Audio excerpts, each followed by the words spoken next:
अल्हम्दुलिल्लाहि रब्बिल आलमीन वल आक़िबतु लिल मुत्तक़ीन वस्सलातु वस्सलामु अला अशरफिल अंबिया वल मुरसलीन व अला आलिहि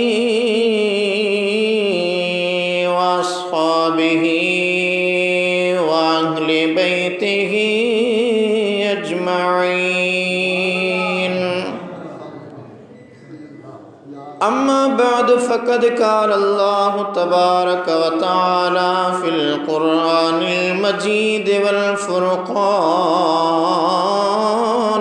हमीद फ़अऊज़ु बिल्लाहि मिनश शैतानिर लईनिर रजीम बिस्मिल्लाहिर रहमानिर रहीम या अय्युहल्लज़ीना आमनुत्तक़ुल्लाहा वकूनू मअस्सादिक़ीन आमन्तु बिल्लाहि सदक़ल्लाहुल अलिय्युल अज़ीम व बल्लगना रसूलुहुन नबियुल हबीबुल करीमुल अमीन व नहनु अला ज़ालिका लमिनश शाहिदीन वश्शाकिरीन वज़्ज़ाकिरीन वल्हम्दुलिल्लाहि रब्बिल आलमीन। क़ाल अल्लाहु तबारक व तआला फ़ी शान हबीबिही इन्नल्लाह व मलाइकतहु युसल्लूना अलन नबी या अय्युहल्लज़ीना आमनू सल्लू अलैहि व सल्लिमू तस्लीमा अल्लाहुम्मा सल्लि व सल्लिम व बारिक अला सय्यिदिना व मौलाना मुहम्मदिन व अला आलिहि व अस्हाबिहि व अहलि बैतिहि अजमईन।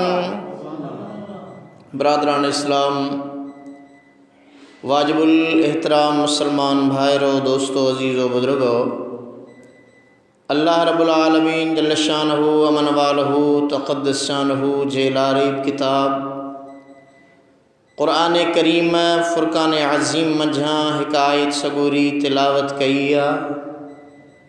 जे आयत सगूरी में रब्बे कायनात अज़्ज़ वजल फरमाए थो त ए ईमान वारो ड्रिजो मूं अल्लाह खां ऐं सच्चन जी सोहबत हासिल करियो, सालिहन जी सोहबत में अचो। या अय्युहल्लज़ीन आमनुत्तक़ुल्लाह वकूनू मअस्सादिक़ीन।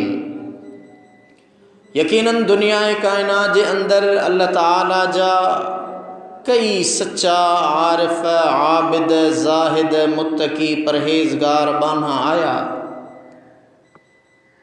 सबके जो मक़ाम ऐं मर्तबो रब्बे कायनात अज़्ज़ वजल उन्हनि जे मेहनतुनि, कोशिशुनि, कावशुनि, रियाज़तुनि ऐं मुहब्बतुनि जे नतीजे ते अल्लाह ताला ज़ाहिर फ़रमायो। सभिनी जो मक़ाम ऐं मर्तबो अल्लाह ताला उन्हनि खे ॾिनो। पर अॼु ख़ासि करे जेको मुंहिंजो मौज़ू आहे उहो हिकु अज़ीम हस्ती हुज़ूर नबी नामदार सल्लल्लाहु ताला अलैहि व आलिहि वसल्लम जे प्यारे, रब्बे कायनात अज़्ज़ वजल जे प्यारे हज़रत उवैस क़रनी रज़ी अल्लाह ताला अन्हु जे मुतालिक़ अव्हां ताईं ॼाण पहचाइण जो इरादो आहे। रब्बे कायनात खां दुआ है त अल्लाह ताला मुंहिंजो चवण मुंहिंजो ॿुधण पंहिंजी बारगाह इलाही में मक़बूल ऐं मंज़ूर फ़रमाए। अल्लाह ताला हक़ ऐं सच बयान कराए। अल्लाह ताला पंहिंजे प्यारे जे सीरत ते असां खे अमल करण जी तौफ़ीक़ अता फ़रमाए। दोस्तान गिरामी, हमेशा मुझो मामूल होंदो आ त जेको मौजू खणंदो आहियां उन जी निस्बत सां इख्तिताम हूंदो आहे। हज़रत नबी नामदार सल्लल्लाहु ताला अलैहि वसल्लम जो प्यारो आशिक सादिक हज़रत उवैस करनी कंहिं बि तारफ़ जो मोहताज नाहे। आलिमन, आबिदन, आरिफन, वलीयन जे हल्के में उनखे ईअं सुञातो वेंदो आहे जीअं ॾींहं जो सिज रोशन ऐं मुनव्वर आहे। उन अज़ीम हस्ती जे हवाले सां जंहिंजो नालो उवैस ऐं लक़ब सैयदुल इबाद, अलमुल अस्फिया ऐं कुनियत अबू अमिर आहे। अल्लामा मुजद्दीन फ़िरोज़ाबादी हज़रत उवैस करनी रज़ी अल्लाह ताला अन्हु जे नसब जो सिलसिलो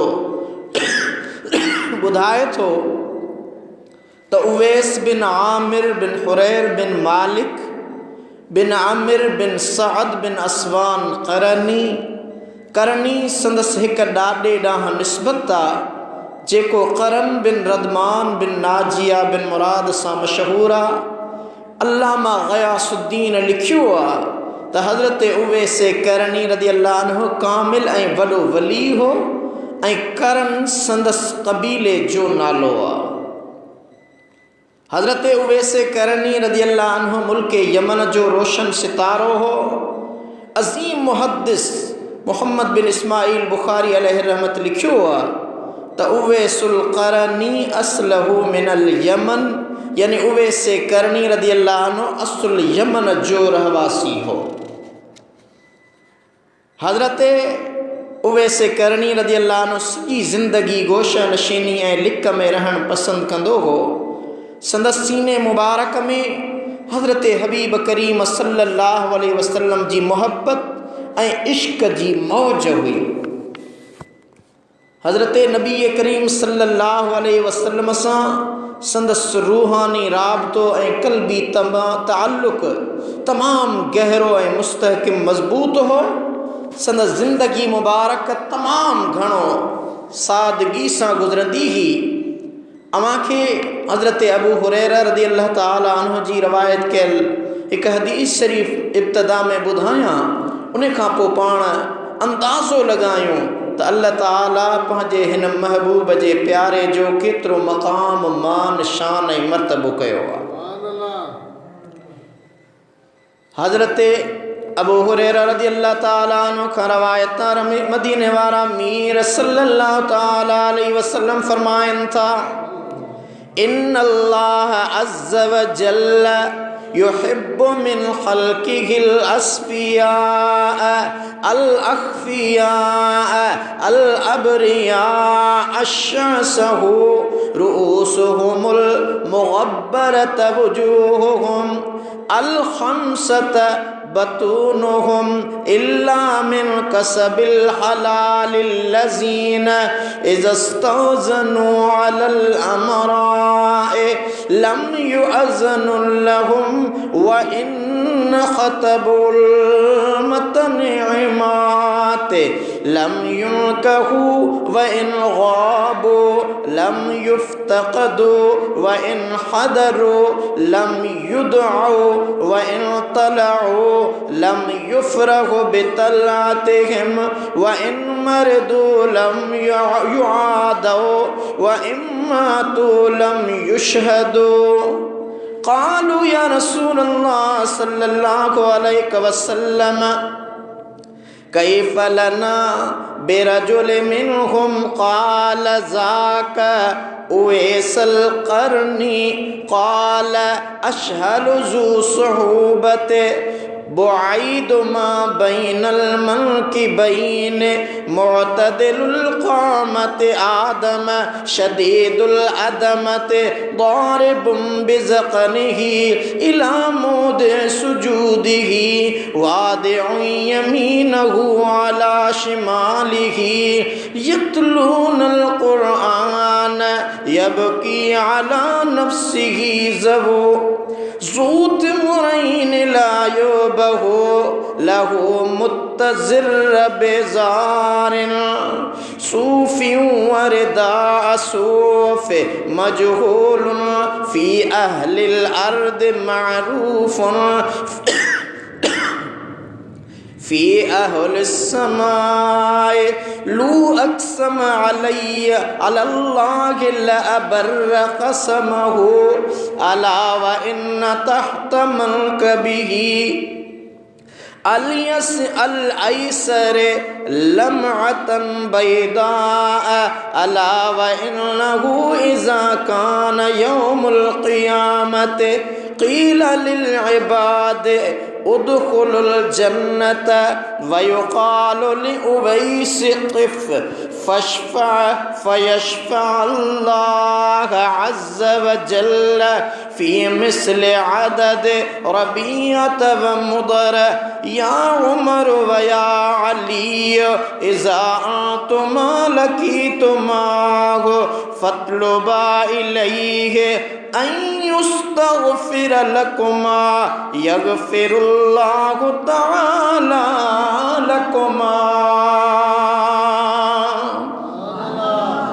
दोस्तान इकरामी जेका हदीस मुआमा जे साम्हूं तिलावत कई उन्हीं में रब्बे कायनात जो प्यारो महबूब मदीने जो मीर सल्लल्लाहु अलैहि वसल्लम फरमाए रहियो आहे त अल्लाह ताला पंहिंजे बाननि मां बरगुज़ीदन लिकलन नेकन मथे में मिट्टी पियलन मुंह में गुबार लॻण सां मोहब्बत रखंदो आहे जेको हलाल जी कमाई खां सवा पेट ख़ाली रखंदा आहिनि उहे जंहिं वक़्तु अमीरनि सां मिलण जी मोकल घुरंदा आहिनि त मोकल न मिलंदी अथनि ऐं जेकॾहिं मालदार औरतुनि सां निकाह जी तलब कंदा आहिनि त निकाह न करे सघंदा जेकॾहिं ग़ाइब थी वेंदा त को संदन जांच न कंदो आहे जेकॾहिं हाज़िर हूंदा त को खेनि सॾींदो न आहे जेकॾहिं ईंदा आहिनि त को संदन अचण सां ख़ुशि न थींदो आहे ऐं जेकॾहिं उहे बीमार थींदा आहिनि त को खेनि पुछण बि न वेंदो आहे जेकॾहिं मरंदा आहिनि त को संदन जनाज़े में न ईंदो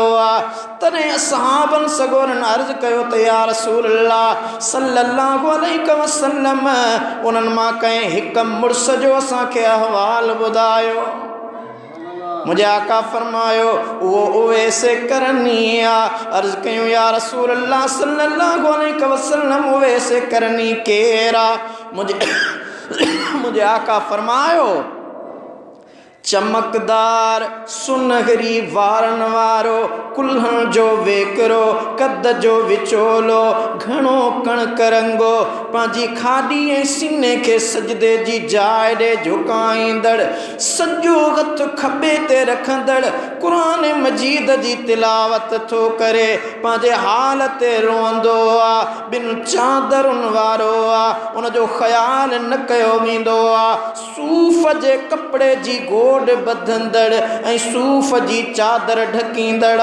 ज़मीन वारनि में अणसुञातल आसमान वारनि में मशहूर आहे जेकॾहिं अल्लाह ताला जो कसम खणी कुझु चवंदो त अल्लाह ताला उन जे कसम खे ज़रूर पूरो कंदो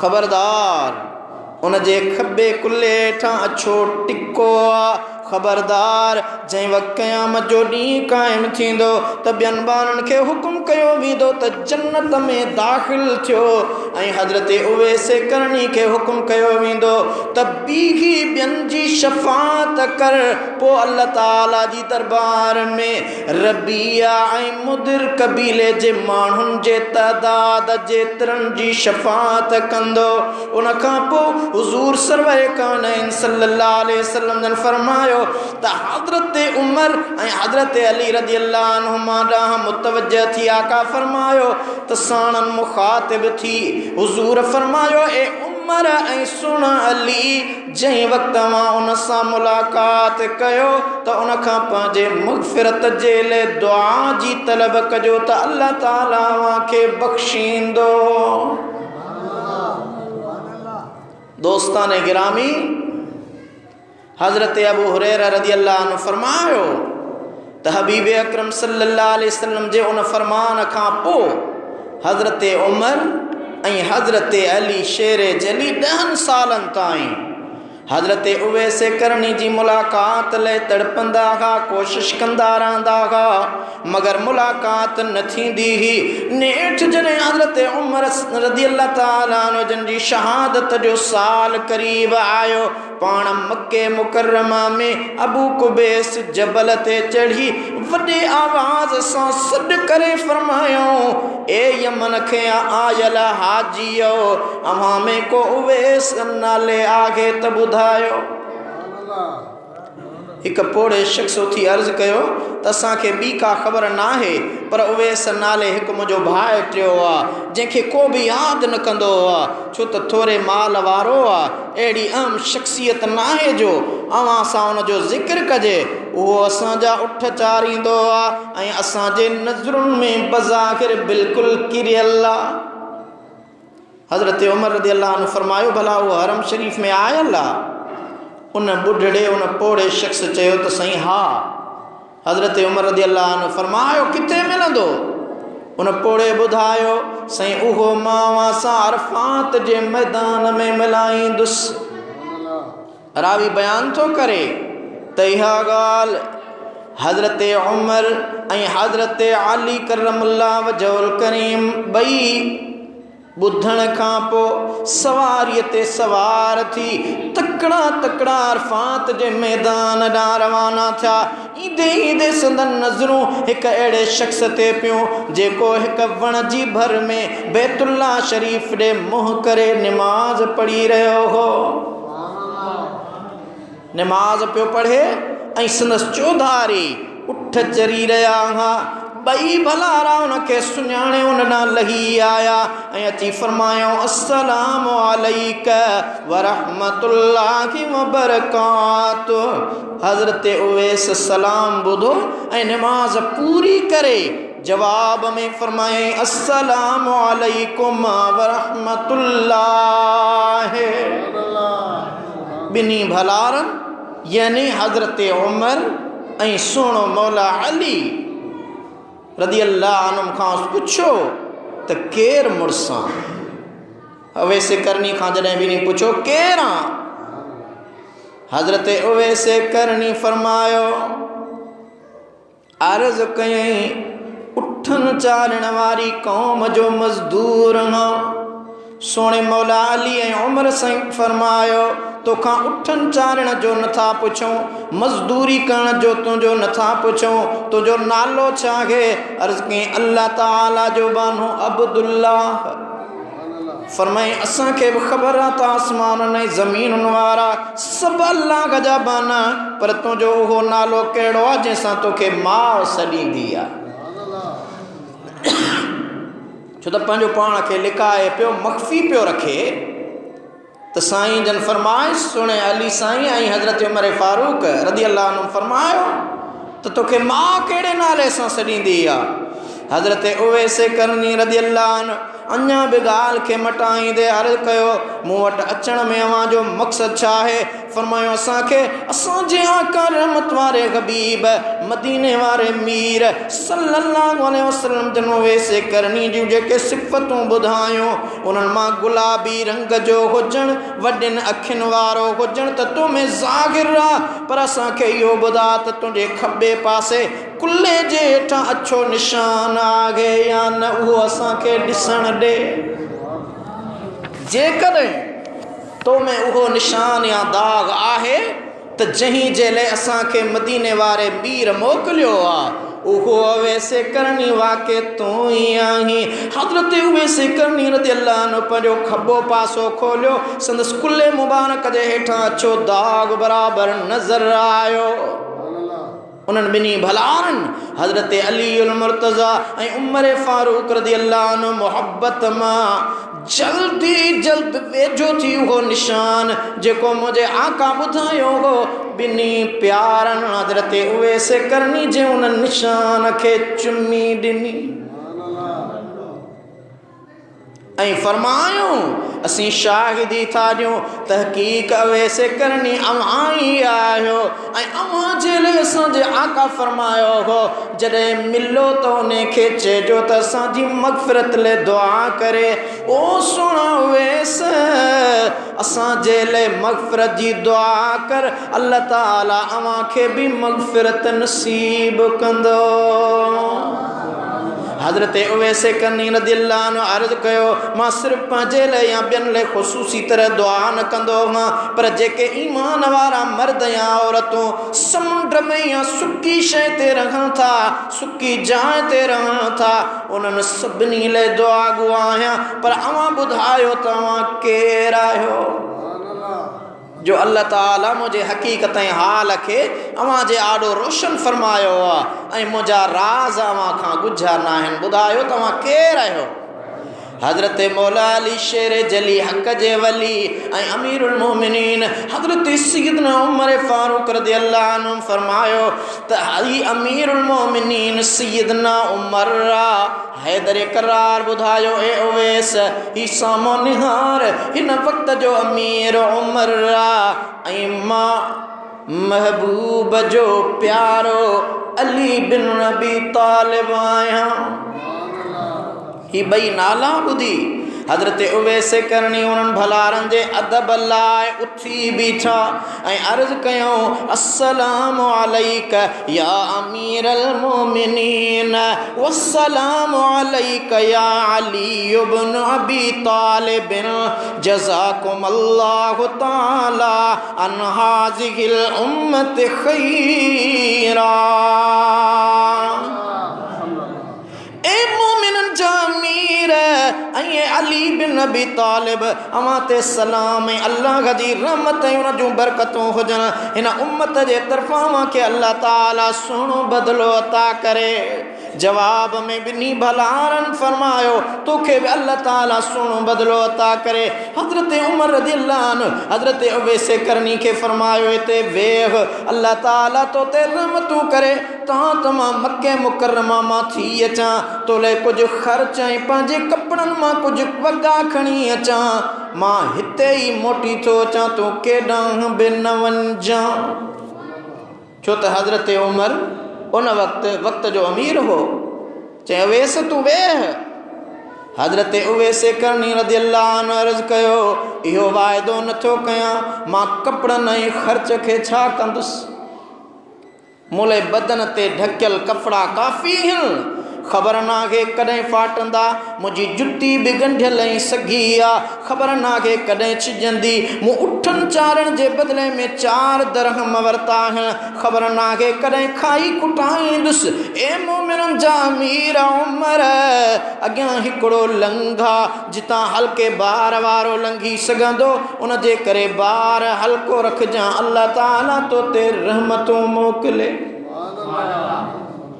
अल्लाह ताला जे प्यारे ऐं कामिल वली हज़रत शेख फरीदुद्दीन अत्तार रहमतुल्लाह अलैह लिखियो आहे त जॾहिं हुज़ूर पुर नूर सल्लल्लाहु अलैहि वसल्लम जन दुनिया मां रहलत फरमाई, असहाबन सगोरन रज़ियल्लाहु अन्हुम अर्ज़ कयो त या रसूल अल्लाह, अवां जो जुब्बो मुबारक कंहिंखे ॾियूं? मुझे आका रहमत वारे हबीब फरमायो त इहो मुंहिंजो जुब्बो मुंहिंजे यार उवैस करनी खे ॾिजो। हज़रत अली और मुर्तज़ा ऐं हज़रत उमर सुहिणो जॾहिं हज़रत उवैस करनी सां मिलण आया हुआ त उहो जुब्बो मुबारक जेको मुंहिंजे आका फरमायो हो उवैस खे ॾिजो, पाण सां गॾु खणी आया हुआ ऐं फरमायो, हे जुब्बो मुबारक हुज़ूर रहमत वारे हबीब सल्लल्लाहु अलैहि वसल्लम सुहिणा उवैस तुझे ले ॾिनो आहे, ऐं उन आका जो जुब्बो वठ ऐं मुंहिंजे आका फरमायो हो त उवैस खे चइजो त मुंहिंजी उम्मत जे लाइ दुआ घुरे। हज़रत उवैस करनी महबूब जो ग़ुलाम आहे, ताबई आहे ऐं वो अल्लाह जो नबी आहे। अल्लाह जो नबी पंहिंजे प्यारे खे थो चवे त मुंहिंजी उम्मत लाइ दुआ घुर। हज़रत उवैस करनी रज़ियल्लाहु अन्हु अर्ज़ कयो, दुआ लाइ तव्हां वधीक लाइक़ आहियो, अव्हां खां वधीक केरु आहे?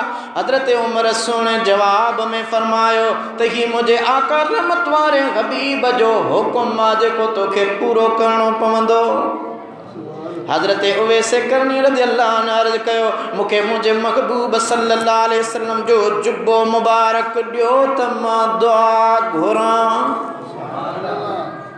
हज़रत मौला अली शेरे जली हक़ जे वली जॾहिं उहो जुब्बो मुझे आका जो हज़रत उवैस करनी खे ॾिनो ऐं उन अदब ऐं मोहब्बत सां वठी अर्ज़ कयो अमां थोरो वक़्तु सब्र कयो पाण थोरो पंधु परे वञी पाक ऐं साफ़ मिटीअ ते अल्लाह ताला जी बारगाह में सजदो करे दुआ घुरण लगा या अल्लाह ही जुब्बो तुझे रहमत वारे हबीब महबूब जो आ तेस ताईं न पाईंदुसि जेस ताईं रसूलुल्लाह जी उम्मत खे न बख्शींदे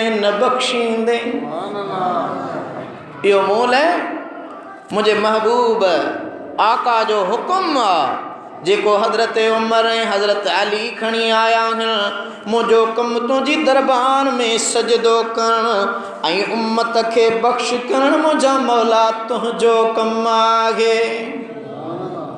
दुआ घुरण खां पोइ आवाज़ आयो ए उवैस ॿिनि चइनि खे बख़्शुम अर्ज़ कई न मुंहिंजा अल्लाह सभिनी खे बख़्श वरी आवाज़ आयो ओ सुण उवैस ॿिनि टिनि चइनि हज़ारनि खे बख़्श कयुमि हज़रत उवैस अर्ज़ कयो न मुंहिंजा अल्लाह हुज़ूर जी सॼी उम्मत खे बख़्श अञा हज़रत उवैस करनी दुआ घुरी रहियो हो राज़ ऐं न्याज़ जूं ॻाल्हियूं हली रहियूं हो त सुणो अली ऐं हज़रत उवैस करनी वेझो आया छो त गोशन शीने में परे वञी हज़रत उवैस दुआ पे घुरी हुज़ूर जे उम्मत जे बख़्शिश जी हाणे जीअं जो हज़रत उमर ऐं हज़रत मौला अली उवैस करनी खे वेझो आया अर्ज़ करण लॻो ओ सोना अली ओ सोना उमर छाजे लाइ वेझो आया आहियो न चूका मां अल्लाह सां ॻाल्हायो पे अर्ज़ पे कयो दुआ पे घुरी इल्तिजा पे कई तेसी ताईं ही जुब्बो न पाया हा जेसी ताईं अल्लाह पंहिंजे महबूब जी सॼी उम्मत खे न बख़्शे हा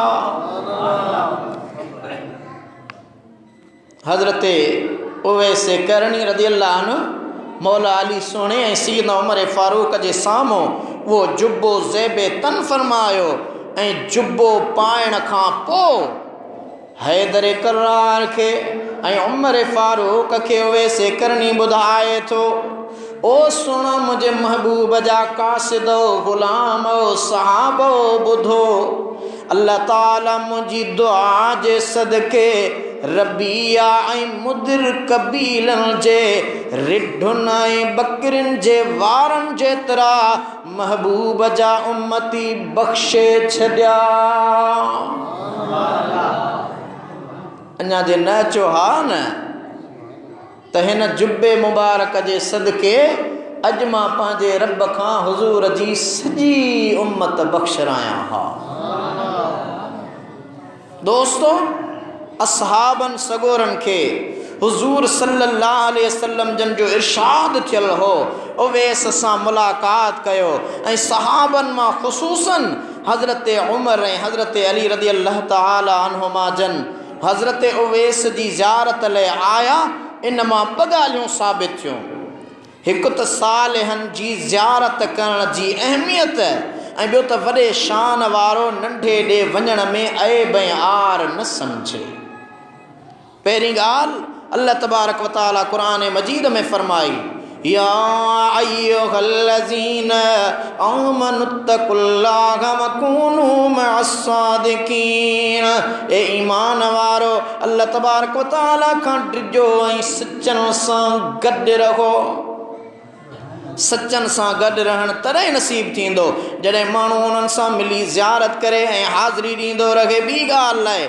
हज़रत मूसा अलैहिस्सलाम ऐं हज़रत ख़िज़र जो वाक़ियो अवां क़ुरान करीम जे अंदरि पढ़ियो आहे सूरह कहफ़ में मौजूदु आहे त यकीनन हज़रत मूसा अल्लाह जो नबी आहे हज़रत ख़िज़र अल्लाह जो वली आहे नबीअ खे अल्लाह वली ॾांहुं मोकिले थो मालूम थियो त वॾे शान वारो नंढे शान वारे ॾांहुं जेकॾहिं सुबत लाइ वञे थो त इहा इन्हीअ में राज़ ऐं न्याज़ इन्हीअ में को ऐब न आहे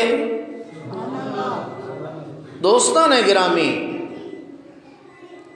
शाल अल्लाह ताला असां अवां खे बि उहो फैज़ नबवी नसीब फरमाए। छो त हज़रत अल्लामा रूमी रहमतुल्लाह अलैह फरमाइनि था, मौलवी हरगिज़ न शुद्ध मौलाए रूम ता ग़ुलाम शम्स तबरेज़ी न शुद्ध। जेसि ताईं मौलवी यानी हज़रत मौलाना जलालुद्दीन रूमी रहमतुल्लाह अलैह ख्वाजा शम्स तबरेज़ी जो ग़ुलाम न थियो हो त रूम जो मौलाना बि न बणियो हो, उन मनसब मक़ाम ते बि कोन पहुतो हो। अॼुकल्ह हिन हलंदड़ दौर जंहिंखे तरक़ी जो दौर था लेखियूं, उहा ॾिसो पिया त इंसान किथे पहुतल आहे। दोस्तान गिरामी, हज़रत अल्लामा शेख फरीदुद्दीन अत्तार लिखियो आहे त हज़रत अलकमा रज़ी अल्लाह अन्हु खां रवायत आहे, हज़रत उवैस करनी जा माइट सम्झंदा हुआ त उहो चरियो आहे, उनजे करे संदसि रहण लाइ पंहिंजे जाइ जे दरवाज़े ते हिकु कमिरो ठाहे ॾिनो हो, पाण उन में रहंदो हो। माण्हू खजूर खाई उन जूं ककड़ियूं उछलाईंदा हुआ त हज़रत उवैस करनी उहे गॾु करे विकिणंदो हो, छो त यमन जा माण्हू उन मां तस्बीहूं ठाहींदा हुआ।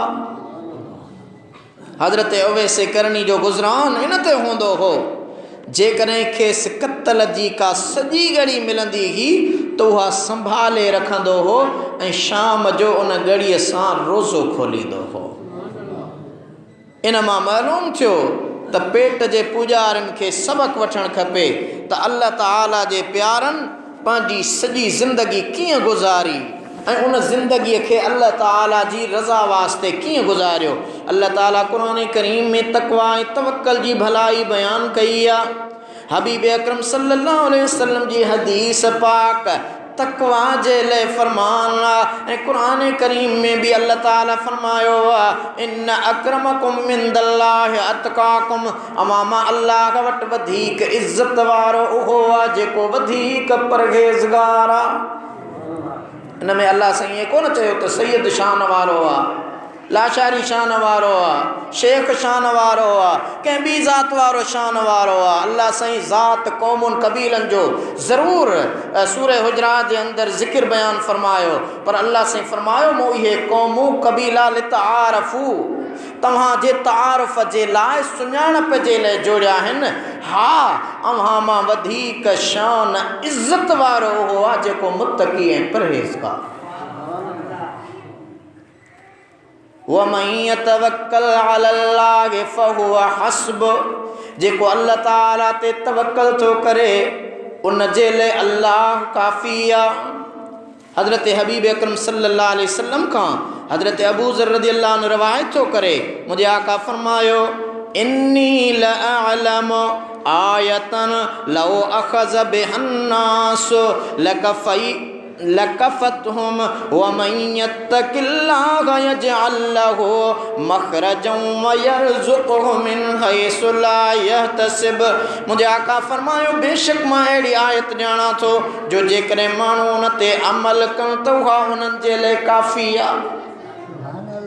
आका फरमायो उहा आयत इहा आहे, वमन यत्तक़िल्लाह यजअल लहू मख़रजन वयरज़ुक़हु मिन हैसु ला यहतसिब, जेको अल्लाह ताला खां डिॼंदो तक़वा अख़्तियार कंदो त अल्लाह ताला उन जे लाइ निकिरण जी जाइ कढंदो ऐं उनखे उतां ई रिज़्क़ ॾींदो जितां कॾहिं हुन गुमान ई न कयो हो। हज़रत उमर बिन ख़त्ताब खां रवायत आहे, मुझे आका फरमायो, लौ अन्नकुम कुंतुम तवक्कलून अलल्लाहि हक़्क़ तवक्कुलिही लरुज़िक़्तुम कमा यरज़ुक़ुत तय्यर तग़दू ख़िमासन व तरूहु बिताना। यानी जेकर अवां अल्लाह ते तवक्कल कयो हा, जीअं तवक्कल जो हक़ आहे, तव्हांखे ईअं रिज़्क़ ॾिएगा जीअं पखियुनि खे ॾींदो आहे, जो सुबुह जो ख़ाली पेट निकिरंदा आहिनि, शाम जो पेट भरे मोटंदा आहिनि। हज़रत उवैस करनी रज़ियल्लाहु अन्हु बि उन हक़ीक़त खे सम्झो ऐं पाण वारा मुत्तक़ी मुतवक्किल हा। हिकु भेरे हज़रत उवैस करनी रज़ियल्लाहु अन्हु 3 ॾींहं खाइण ऐं पीअण खां सवा गुज़ारिया, न खाधो खाधऊं न पाणी पीतऊं। 4थे ॾींहुं ॿाहिरि आया, रस्ते में सोनो दीनार नज़र आयो। सोन जो सिक्को नज़र आयो पर पाण उनखे हथ न लाथम। तो असांखे हथ अचे त असीं 5 रुपया बि न छॾींदा आहियूं, पर अल्लाह जो आरिफ वली सोने दीनार खे नथो खणे, छॾे ॾिनई। ऐं अॻिते आयो त जानवर दुंबो घटो जहीं जे वात में ताज़ी पकल मानी ही उहा हज़रत उवैस करनी जे साम्हूं पेश कयईं। दुंबे ॻाल्हायो, ए अल्लाह गजाबाना ही तुंहिंजे लाइ उवैस करनी मूं आंदी आहे। चई तूं केरु आहे? चई मां अल्लाह जो बानो आहियां, जंहिंजो तूं बानो आहे मां बि उन जो बानो आहियां। हज़रत उवैस करनी उन खां जॾहिं मानी वरिती त दुंबो गुम थी वियो। त रब उनखे उतां रिज़्क़ ॾींदो आहे जितां उनजो गुमान बि न हूंदो आहे। अल्लामा अब्दुर्रहमान इब्नुल जोज़ी रहमतुल्लाह अलैह लिखियो आहे त हज़रत उवैस करनी कॾहिं कॾहिं पंहिंजा कपिड़ा बि ख़ैरात करे छॾींदो हो ऐं कपिड़नि जे न हुजण जे करे घर में वेठो हूंदो हो ताजो कॾहिं कॾहिं मस्जिद में निमाज़ पढ़ण बि उन जे लाइ मुश्किल हूंदी हुई। बशीर बिन आमिर खां रवायत आहे त हज़रत उवैस करनी खे कपिड़नि जे न हुजण जे करे मूं 2 भेरा कपिड़ा ॾिना। उहा एॾी सखावत हज़रत उवैस करनी ते फ़र्ज़ न हुई, पर संदसि मज़ाज में ईसार जो जज़्बो हो, उनजो इज़हार करे रहियो हो। अल्लाह ताला इंसान खे पंहिंजी इबादत लाइ पैदा कयो आहे। हक़ीक़त में इंसानियत ई पंहिंजे ख़ालिक जी इबादत में मसरूफ़ रहण सां आहे। हज़रत उवैस करनी वॾो कामिल वली ऐं आबिद हो। सिज लहंदो हो त फरमाईंदो हो अॼु सजदे जी रात आहे, ऐं सजदे में वेंदो हो, सिज निकिरंदो हो त पंहिंजो सजदो ख़त्म कंदो। दोस्तान गिरामी, अल्लाह ताला सब्र वारनि सां गॾु आहे ऐं सब्र वारनि खे बग़ैर हिसाब अजुर ॾींदो। हज़रत उवैस करनी खे माण्हू पत्थर हणंदा हुआ, चरियो सम्झंदा, चरियो आहे, पागल आहे, पत्थर हणंदा हुआ। हज़रत उवैस करनी फरमाईंदो हो, ए पत्थर हणण वारो नंढा पत्थर भली हणो पर वॾा पत्थर न हणो, मता मुंहिंजे जिस्म मां रत पोइ वहे ऐं मुंहिंजो वुज़ू टुटी पवे। अवां जे पत्थरनि जे आज़ार जी मूंखे तकलीफ़ न थींदी आहे जेतिरी मुंहिंजी बिना वुज़ूअ जे रहण निमाज़ क़ज़ा थियण जी मूंखे तकलीफ़ थींदी आहे। छा त कमाल आहे। कई हदीसूं मुंहिंजे आका जूं आहिनि। हदीस नबवी जो रावी हुजणु वॾी ॻाल्हि आहे, पर हज़रत उवैस करनी रज़ी अल्लाह अन्हु जेके हमेशह इबादत में मशगूल रहंदा हुआ, हदीस जी रवायत करण खां परे रहंदा हुआ, पर पाण हिकिड़ी हदीस रवायत कई अथनि जेका अव्हांखे ॿुधायां थो। हज़रत उवैस करनी रज़ी अल्लाह अन्हु फरमाए थो त रसूलुल्लाह सल्लल्लाहु अलैहि वसल्लम फरमायो, इहफ़ज़ूनी फ़ी अस्हाबी फ़इन्न मिन अशरातिस साअति अन यलअन आखिरु हाज़िहिल उम्मति अव्वलहा व इंद ज़ालिका यक़उल मक़्तु अलल अर्दि व अहलिहा फ़मन अदराका ज़ालिका फलियदा सैफ़हु अला आतिफ़िही सुम्मा लियल्क़ रब्बहु अज़्ज़ व जल्ल शहीदा फ़इन लम यफ़अल फला यलूमन्न इल्ला नफ़सह। ॾाढा चओ सुभान अल्लाह। आयत या हदीस ॿुधो त सुभान अल्लाह जी वरंदी ॾियो त अल्लाह तव्हां लाइ जन्नत में जाइ ठाहे। हज़रत उवैस करनी थो रवायत करे, गौर सां ॿुधो त मुंहिंजे आका मदीने वारे मीर फरमायो, मुंहिंजे असहाबन रज़ियल्लाहु अन्हुमा जे शान जी हिफ़ाज़त कयो। हुज़ूर था फरमाइनि, मुंहिंजे सहाबा जे शान जी हिफ़ाज़त कयो। बेशक क़यामत जे निशाननि मां इहा ॻाल्हि बि आहे त हिन उम्मत जा पोयां पहिरियनि ते लानत कंदा, पोइ जेको इन हालात खे पहुचे जो उन जे वक़्त में सहाबा खे गारियूं ॾिनियूं वञनि या लानतूं कयूं वञनि त उहो तलवार कुल्हे ते खणी निकिरी जिहाद करे ऐं अल्लाह ताला जी दरबार में शहीद थी वञे, पोइ जेकॾहिं न कयई त पोइ पाण खे ई मलामत करे त मां छाजो मुस्लमान आहियां। आका था फरमाइनि अॼुकल्ह साहबा खे घटि वधि ॻाल्हायो वेंदो आहे, असीं वेही ॿुधंदा आहियूं। रसूलुल्लाह फरमायो ख़बरदार मुंहिंजे कंहिं सहाबी जे ख़िलाफ़ को ॻाल्हाए अवां ते फ़र्ज़ आहे तरार खणी उन सां विढ़ो, जहिड़ो कयो, जंग कयो, तव्हां त शहीद थी वञो। जेकॾहिं अवां नथा लड़ो त पंहिंजो पाण ते मलामत कयो, तव्हां छाजा कलमे गो मुस्लमान आहियो जो मुंहिंजे सहाबा जे गारियुनि खे बर्दाश्त कयो था, मुंहिंजे सहाबा जी गिला खे बर्दाश्त कयो था। हज़रत हबीब करीम सल्लल्लाहु अलैहि वसल्लम जन हीअ हदीस मुबारक बि ॿुधो। मुंहिंजे आका फरमायो इज़ा ज़गरतिल फितनो वयुसिब अस्हाबी फलयुज़हिरिल आलिमु इल्महु वमन लम यफ़अल फ़अलैहि लअनतुल्लाहि वल मलाइकति वन्नासि अजमईन ला यक़बलुल्लाहु मिन्हु सर्फ़न वला अदला। आका फरमायो रवायत केर थो करे हज़रत उवैस करनी राविया, यानी जहीं वक़्त फितना ज़ाहिर थियनि ऐं मुंहिंजे असहाबनि खे गारियूं ॾिनियूं वञनि, पोइ हर ॼाण वारो पंहिंजी ॼाण खे ज़ाहिर करे, यानी सहाबा जो शान बयान करे, उन्हनि जे मुखालिफ़नि खे दंदान शिकन यानी दंद ट्रोड़ींदड़ जवाब ॾिए ऐं जंहिं ईअं न कयो त उन ते अल्लाह ऐं उन जे मलाइकनि ऐं माण्हुनि सभिनी जी लानत आहे। उन जो ख़ैर करणु ऐं अदल करणु अल्लाह ताला वटि कॾहिं बि क़बूल न आहे। जेको कननि सां ॿुधे सहाबा जी गिला, सहाबा जी गार, सहाबा जी शिकवा ऐं उन ते ॾंद कढियो वेठो खिले या ख़ामोश रहे, मदीने वारे साईं फरमायो ख़बरदार उन ते अल्लाह जी बि लानत आहे, मलाइकनि जी बि लानत आहे ऐं पूरे इंसानियत जी उन जे मथां लानत आहे। ऐं उहो जेको बि ख़ैर जो कमु करे थो उहो अल्लाह वटि क़बूल आहे ई कोन, छो त हू रसूलुल्लाह जे सहाबा जी गिला ऐं गार ॿुधे थो चुप करे वेठो। हीअ आहे ॿुधंदड़ जे लाइ, पर जेको सहाबा जी शिकवा करे, गिला करे, उन जे लाइ छा था सम्झो?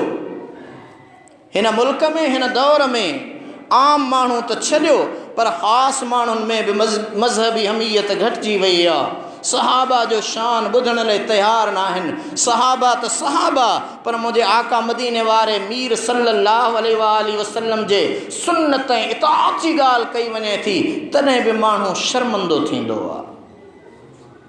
दोस्तान गिरामी, ताज़ो लतीफ़ाबाद जे अंदरि मूं हिकिड़ो निकाह पढ़ियो, उन में इहा साॻी रस्म घोट खे अजरक जे मथां रओ पातल हो। मूं चयो अदा निकाह पढ़ां थो, पर जे मुस्लमान आहियो त हिकिड़ी हदीस ॿुधायां मुंहिंजे आका जी। चयोसीं मौलवी साहिबु भली ॿुधा।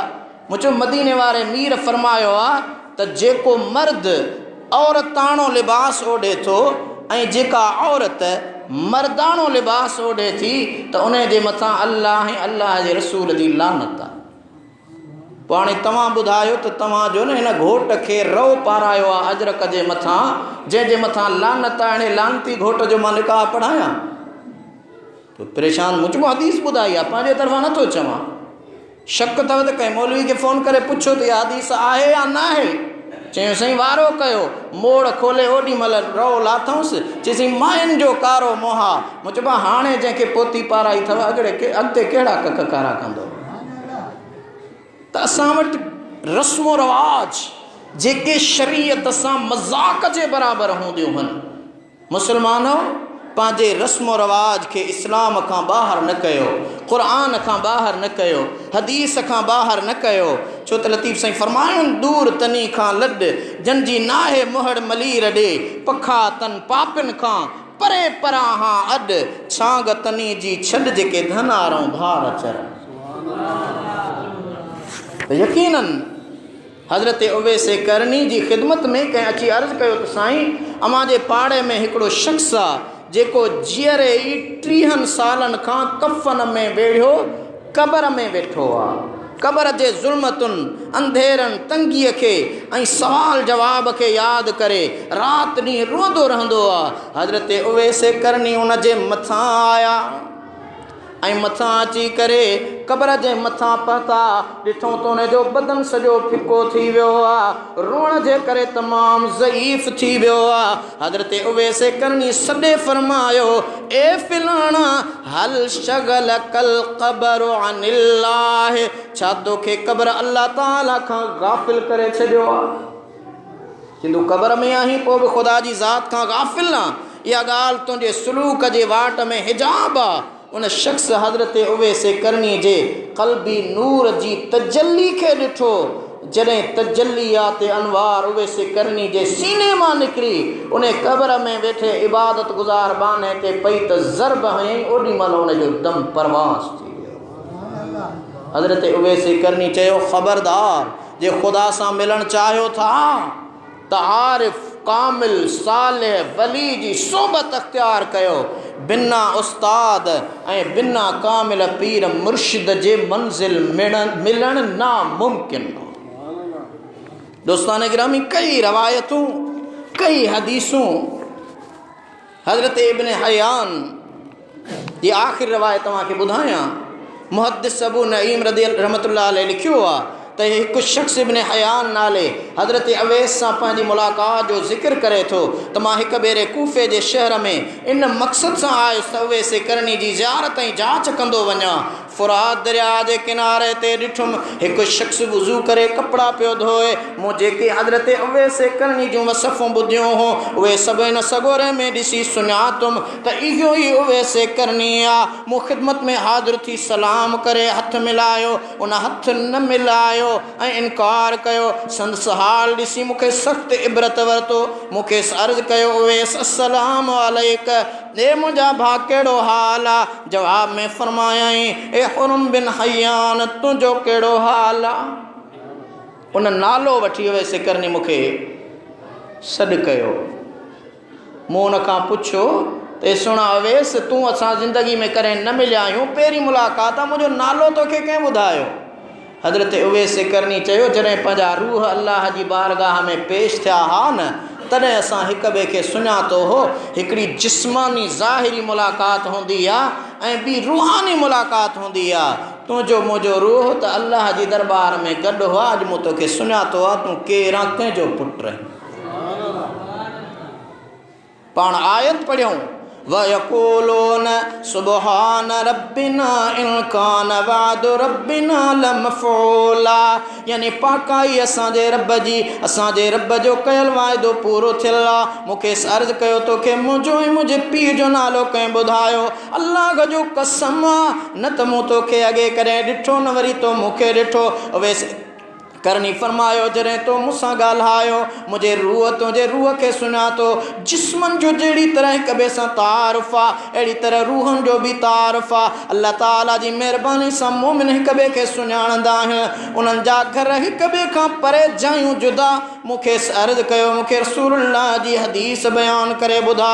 फरमाई, मां हुज़ूर जे ख़िदमत में सुबत में हाज़िर न थियो आहियां, पर मूं जेके हदीसूं ॿुधियूं आहिनि उहे ॿियनि खे ॿुधायूं।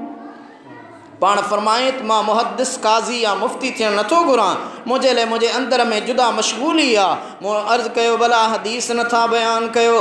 क़ुरान जे आयतुनि मां कुझु आयतूं तिलावत कयो। मां ॿुधां मूले दुआ बि घुरो, मूंखे नसीहत बि कयो। उन अर्ज़ु कयो ऐं मूंखे हथ खां हथ झले।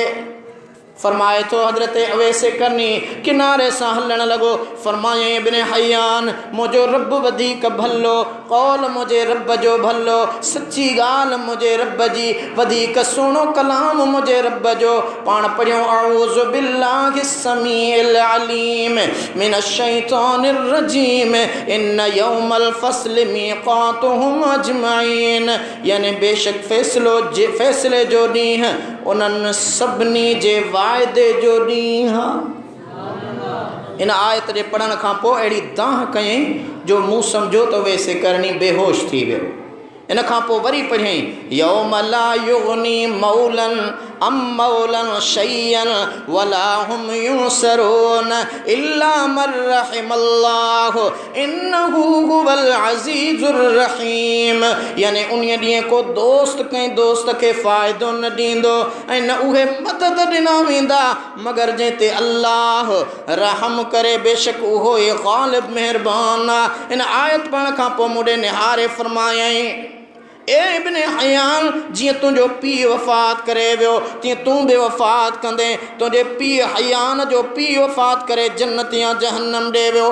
हज़रत आदम ऐं हवा, हज़रत इब्राहीम, हज़रत मूसा, हज़रत मुहम्मद मुस्तफ़ा सल्लल्लाहु अलैहि वसल्लम बि दुनिया खे अलविदा करे विया। ख़लीफ़तुल मुस्लिमीन हज़रत अबू बकर सिद्दीक़ ऐं मुंहिंजो दोस्त पसंदीदा शख़्सियत सैयदना उमर रज़ियल्लाहु अन्हु बि दुनिया तां विसाल करे विया। हाय उमर, हाय उमर, हाय उमर। इब्न हयान तो फरमाए मूं चयो मांस त उवैस उमर त ज़िंदा हा, तूं चवीं तो शहीद थी वियो। उवैसे करनी ॿुधायो इब्न हयान मूंखे ॿुधायो वियो आहे, मूं वटि ख़बर पहुती आहे त आका जो ग़ुलाम वक़्त जो अमीरुल मोमिनीन उमर शहीद कयो वेंदो। त दोस्तान गिरामी हदीसूं तवील, मौज़ू तवील, वक़्त कलील आहे। अल्लाह ताला असां अवां खे इन्हनि प्यारनि जी ज़िंदगी मां ॿुधायो त असीं उन